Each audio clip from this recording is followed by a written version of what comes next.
Dobro a láska sú nekonečné. Aj možnosti, ako ich šíriť, sa tiež blížia tomuto číslu. Jednou z možností, ako prispievať k dobru a láske a tým zmenšovať priestor pre ich protipóly, je robiť to cez grécko-katolícku charitu v Prešove, ktorá už roky pomáha skvalitniť alebo zmeniť životy tých, ktorí to naozaj potrebujú. Ja nepočujem dobre. Jej klienti sa vám chcú zo srdca poďakovať za každý váš príspevok a dar. Aj oni by vás radi obdarovali v podobe originálneho darčeka, ktorý vytvorili. Charita spustila darcovský program pre núdznych.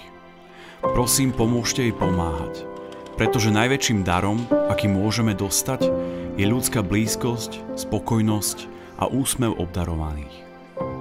Ďakujeme.